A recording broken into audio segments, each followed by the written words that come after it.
자, 이렇게 오늘 그래서 이제 주말에 그렇게 김시덕 박사님, 고영경 교수님이랑 같이 이제 워킹하시고 그다음에 일요일은 또 동네 한 바퀴 했지. 동네 한 바퀴. 부동산 전문가 그 빠숑하고. 네네네. 그거 같은 동네야. 아 그렇습니까? 근데 진짜 모르겠더라 우리 동네. 21년 살았는데도 우리 동네를 너무 몰라. 네, 그렇게 이제 가실 때 아침 든든하게 대한제미 드셔야죠. 그렇지. 네, 대한제미로 아침 든든하게 드시고 네. 동네 한 바퀴 도시기 바라겠습니다. 네. 자, 이제 첫 번째 뉴스부터 전해드리죠. 첫 번째 뉴스는 별로 안 좋은 소식인데. 투자의 규제, 워렌 네. 버핏, 뭐 국민연금 이런 데들이 다 손실났다는 얘기예요. 어쩔 수 없죠, 뭐. 그렇긴 한데 네. 정프로는 이런 뉴스, 국민연금 뉴스 들으면 이 국민연금 별로 안 좋아하잖아. 그지? 아니 좀 자율성이 좀 있었으면 좋겠다. 국민연금이 올해 5월까지 투자 수익률을 딱 집계를 해보니까요. 네. 마이너스 4.7%. 뭐 나쁜 것 같지는 않은데 근데 금액을 보면 45조 3천억 손실. 이 45조 3천억이 얼마나 큰 돈이냐면요. 작년에 국민연금에서 우리 국민한테 지급한 연금이 있을 거 아니에요. 네. 연금 수급. 네. 그게 29조 1천억이었거든. 1년 동안? 1년 동안 준 연금이 29조 1천억인데 5월까지 45조 3천억 손해봤다는 거예요. 그러니까 수익률로 따지면 마이너스 4.7인데 돈으로 따지니까 그러니까 국민연금이 어마어마하게 큰 거죠. 아니 근데 전체 국민연금 기금 가운데 주식 투자 비중이 또 아주 아니 주식 투자 비율뿐만 아니라 네. 전체 다 합쳐서. 전체 다 합쳐서. 전체 내가 이제 그거 얘기할 텐데. 네. 그래서 1월부터 5일까지 국내 주식 투자 수익률은 마이너스 7.7, 네. 해외 주식 투자 수익률은 마이너스 8.6, 채권에서 국내 마이너스 4.2, 해외 마이너스 2.5 이렇게 돼 있어요. 그래서 이게 국민연금 수익률을 보면은 2018년도 마이너스 0.9였거든요. 그래서 10년 만에 마이너스 수익률을 기록한 뒤 이게 2018년도가 10년 만에 마이너스 난 거예요. 살짝. 네. 그다음에 3년 동안은 거의 10% 안팎의 양호한 수익률을 기록을 했거든요. 근데 올해 이렇게 가면은 물론 이제 뭐 한 5개월 가까이 아직 남았으니까 확 또 뒤집을 수도 있겠죠. 그런데 지금 이 연기금, 이 국민연금 워낙 큰 항공모함이기 때문에 방향을 돌리기가 쉽지 않을 것 같아요. 그래서 올해는 아무래도 손실이 나지 않겠냐 이렇게 보는 건데, 자 그러면 진짜 잘못했냐? 요걸 보시면 조금 위안을 받으실 수도 있을 것 같아요. 코스피가 올해 5월까지 10.1% 하락했거든요. 그러니까 아까 뭐라 그랬어요? 국내 주식 투자에서 마이너스 7.7이니까 벤치마크 그러니까 기준이 되는 수익률보다는 한 3% 정도 잘했다 이렇게 할 수가 있고 미국 뉴욕 증시의 S&P 500이 마이너스 13, 나스닥이 마이너스 22.5. 물론 이제 5월 말까지니까 이게 6월, 7월 넘어서 좀 회복을 했죠. 그래서 이 해외 투자 수익률이 마이너스 얼마입니까? 8.6이니까 이 S&P나 나스닥 지수에 비하면 선방했다 이렇게 볼 수가 있겠죠. 물론 이제 국민연금은 미국에만 투자하는 게 아니라 전 세계 49개국 증시에 투자를 하고 있는데 디테일한 걸 이제 뭐 저 차트가 있으니까 한번 보여주시면 종목별로 국내와 해외에서 가장 많이 보유하고 있는 종목이 삼성전자와 애플이거든요. 국민연금이. 근데 이제 삼성전자가 지난 올 들어 5일까지 마이너스 21%였고요. 그 다음에 애플이 마이너스 6.5% 하락을 했거든요. 근데 이제 국민연금이 가장 많이 보유하고 있는 손실 이익이 가장 많이 난 종목들 보면 수익률 하위 5개 종목 있죠. 저기 대만의 TSMC가 들어가 있습니다. 마이너스 하위에서 5등이고 스웨덴의 아틀라스 코코라는 게 마이너스 18, ASML 저거 뭐 없어서 못 판다는데 왜 저러지? 마이너스예요? 네, 마이너스 20.1%. 일본의 키엔스라는 공장 자동화 회사 22점. 홍콩에 상장된 중국의 텐센트 대표 핀테크죠. 32.3%. 저게 이제 제일 수익률을 까먹은 종목이고 가장 좋았던 회사들은 물론 이제 그 마이너스보다는 형편없이 이제 등폭이 작습니다만은 알멘타시용 이게 잘 안 되네. 쿠스타르라고 저게 캐나다 편의점 업체예요. 그거 8.6. 노보노디스크라는 덴마크의 제약회사 그리고 영국의 유니레버 저거 한번 고영균 교수가 한번 설명드렸잖아요. 그다음에 싱가포르의 DBS 아마 저게 디벨롭먼트 뱅크 오브 싱가포르가 아닌가 싶은데 그 싱가포르에서 가장 큰 은행 그룹이거든요. 저기도 플러스가 났고 호주의 CSL 2.6 이렇게 되어 있습니다.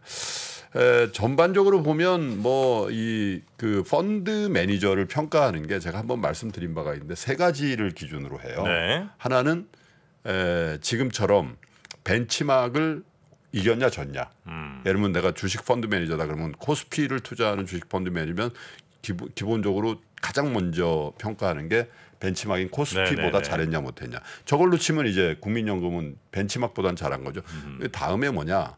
절대 수익이 났냐 안 나냐. 아니 뭐 야 코스피 뭐 마이너스 20 날 때 너 마이너스 18% 잘했다는 거야? 내 돈은 스틸 마이너스 18%인데 이걸 이제 뭐죠? 절대 수익이 났냐. 네. 세 번째가 이제 피어 그룹이라고 그러죠. 경쟁자들. 네. 그러니까 예를 들면 국민연금이 있고 뭐 노르웨이 국부펀드가 있고 뭐 그죠? 또 뭐 캘리포니아 뭐 연기금이 있고 뭐 이렇잖아요. 이런 연기금들하고 비교했는데 비교된 자료는 아직 안 나왔기 때문에 요 세 가지로 이제 평가를 하는데 이 세 가지를 다 그 좋다. 그러면 굉장히 좋은 거예요. 근데 세 가지 중에 두 가지만 해도 뭐 좋은 괜찮겠다. 거죠. 근데 이제 지금 올해는 워낙에 이제 환경이 안 좋다 보니까 마이너스 수익률이 나왔지만 어쨌든 벤치마크보다는 잘했다 이렇게 평가를 받습니다만은 어쨌든 저 수치를 보면서 야 향후에 이 주식 투자라든지 이 해외 주식 투자 이런 거 투자하기 참 쉽지 않겠다. 계속 늘어난다는 거 아니에요, 저게 일정 기간은. 그래서 국내 주식 비중을 이제 줄여야 된다는 어떤 그 숙제도 감고 있는 국민연금의 운용 성과 5월까지 정리를 해야 되는데 어쨌든. 손실 폭은 뭐 인정할 수 있으나 손실 금액이 무려 45조가 넘는다 이런 거고. 네. 미국의 워런 버핏께서도 큰 손실이 났습니다. 네. 2분기에만 주가 추락으로 57조 원. 야, 그러니까 이게 어떻게 5월까지 우리 국민연금이 마이너스가 난 게 45조인데 워런 버핏 한 사람은 아니지. 이 버크셔 해더웨이 한 회사에서 분기에 57조 원. 그러니까 엄청난 회사를 갖고 있는 거예요. 그러네요, 진짜. 그죠? 비교가 되죠. 얼마예요, 도대체? 그러니까 그래서 2분기 실적 보고서를 통해서 437억 6천만 달러, 우리 돈은 56조 8천억 순손실이다. 근데 이게 내용을 보면 더 어마어마합니다. 영업이익이요.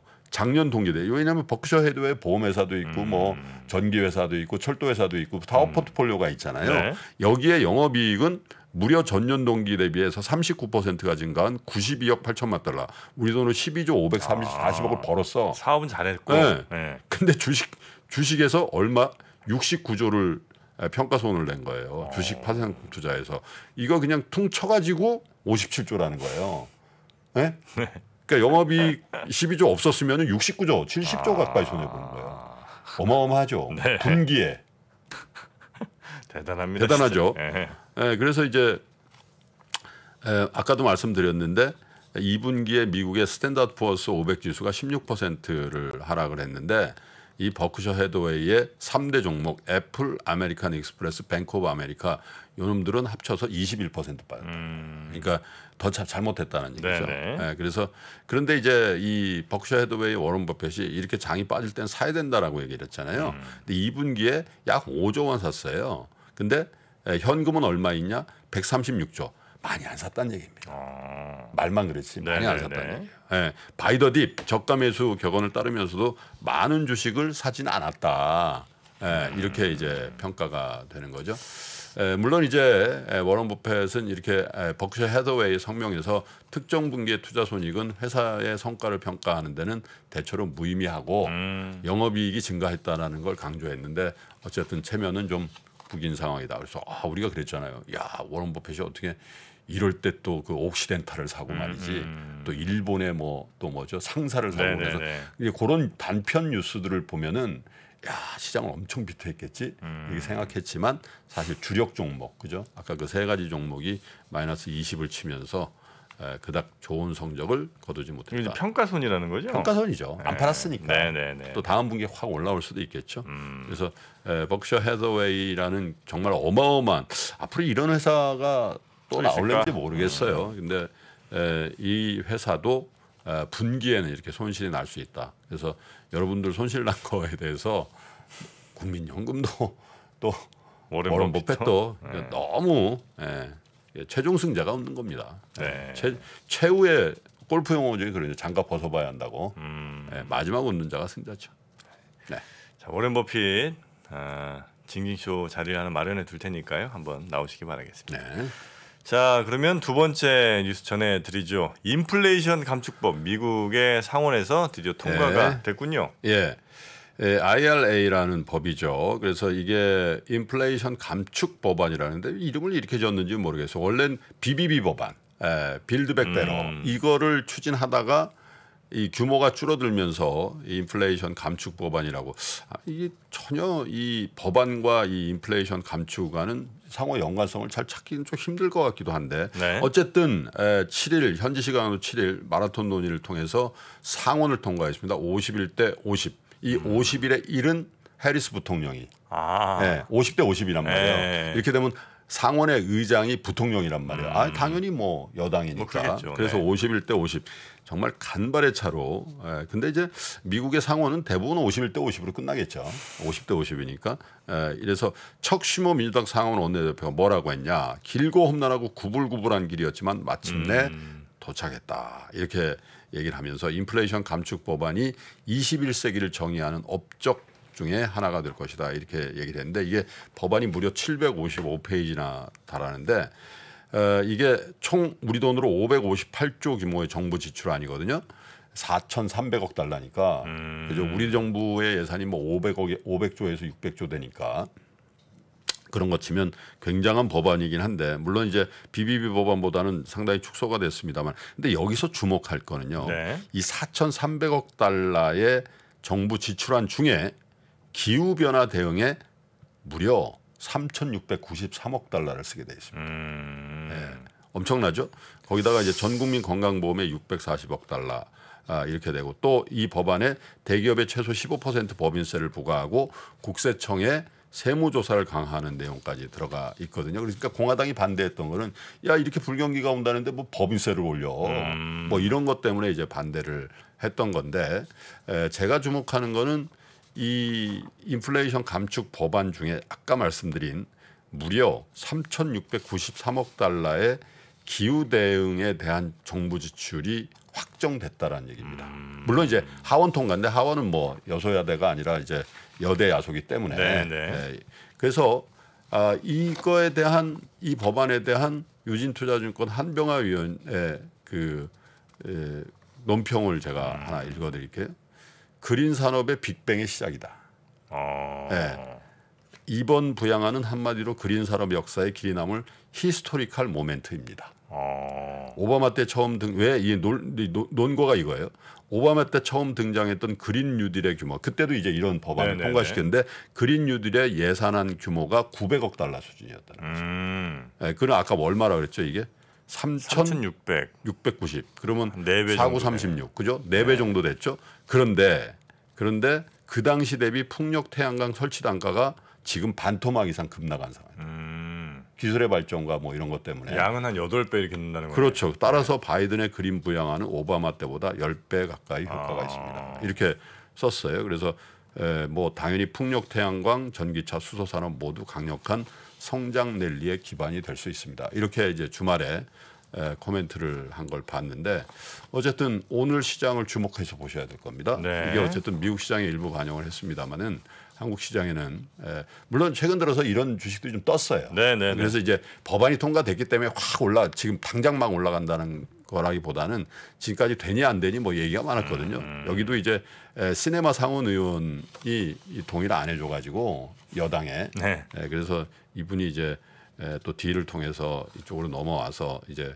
정말 천신만고 끝에 이제 통과가 됐는데 이게 정치학자들은 또 이렇게 평가를 합니다. 11월에 중간 선거 앞에서 가장 중요한 법안 통과가 돼서 여기서부터 이제 바이든이 중간 선거의 승리를 위해서 굉장히 큰 진일보가 있고 가속 페달을 밟을 수 있는 기반이 되는 법안이 일단 통과가 됐다라는 측면에서는 그 바이든 대통령이 이제 뭐 2번 확진해서 이제 음성이 나왔다 그래요. 아마도 이 언론에 많이 나올 겁니다. 내가 이거 했다니까 이렇게 이제 나오면서 11월까지 한 3개월 채 안 남았습니다만은 계속해서 중간 선거를 위해서 뛰어나가지 않겠냐 이렇게 보여지네요. 네. 자, 그러면 뉴스3 세 번째 뉴스까지 얼른 전해드리도록 하겠습니다. 채권 금리가 계속 떨어집니까 지금? 네, 채권 얘기를 제가 최근 들어서 많이 드렸을 거예요. 네. 그래서 미국 채권 금리가 빠진 건 뭐 여러분 다 이제 아시겠습니다. 최근 금요일 날은 좀 크게 올랐더라고요. 근데 한국 채권 금리도 최근 들어서 많이 빠졌습니다. 그래서 3년물이 이제 국채 금리의 기준이 되거든요. 한국은 5월 30일 날 2.9였던 게 이게 6월 17일 날 그러니까 단기간에요. 5월 30일 날 2.9였는데 6월 17일 날 얼마였냐? 3.74였어요. 그러니까 거의 100bp가 그죠? 몇 주 만에 올랐는데 급등을 했단 말이죠. 이게 근데 3.7 정도가 어느 정도 수준하면 2011년 7월 이후에 가장 높은. 그러니까 10년 10개월 만에 최고치였는데 금요일 날 시장에서 3.07이었어요. 그러니까 다시 이렇게 확 내려온 거죠. 그래서 근데 이제 기본적으로 이렇게 내려온다는 건 사실 주시장에는 뭐 나쁜 건 아니라고 할 수 있습니다만 장단기 금리의 역전 현상이 더 심화되고 또 이런 금리가 빠진다는 건 우리 경제의 장기 성장에 대한 굉장히 좀 좋지 않은 그런 뉴스가 나오는데 그건 뭐 이제 앞으로 이제 금리가 빠진다고 해서 예를 들면 장기 성장이 훼손되고 뭐 딱 명확하게 그렇게 되진 않아요. 그동안에 또 여러 가지 정책을 통해서 경기를 살릴 수가 있으니까 또 대외 변수도 이제 변화가 되니까요. 근데 이렇게 금리가 이게 빠진다는 거는 투자의 관점에서 보면 비용 구조가 높은 회사 혹은 성장주 최근에 뭐 우리 권순우 기자도 오늘 이제 카카오의 얘기를 하겠습니다만 카카오 같은 것들이 굉장히 어떻게 보면 굉장히 상승세잖아요. 이런 것들 그리고 또 하나는 금융주에는 부정적이죠. 특히 은행주 금리가 이렇게 실세 금리가 내려간다는. 다만 증권주에는 좋을 수 있어요. 거래가 활발해지면 그것도 그렇고 증권주가 지금까지 맥을 못 쳤던 가장 큰 이유 중에 하나가 거래량의 감소와 함께 증권회사가 주식은 없고 채권은 엄청 많거든요. 이게 채권에 큰 평가손이 난 거예요. 그게 이제 그 말 손절을 쳤으면 모르겠습니다만 그대로 갖고 있다면 그 평가손이 축소되는 거죠. 그래서 아까 5월까지 국민연금 뭐 채권 뭐 많이 물렸다 이런 얘기 있었잖아요. 그런 것들도 이제 채권 금리가 쭉 빠져버리면 아마 하반기에 다시 돌아설 수도 있다. 그래서 투자의 관점에서 보면 이 채권 금리의 2%대 진입이라는 걸 여러분들 투자 포트폴리오에도 조금 적용하시면서 보셔야 될 사안인 것 같습니다. 네. 자, 그러면 뉴스 3은 이렇게 마무리하고요.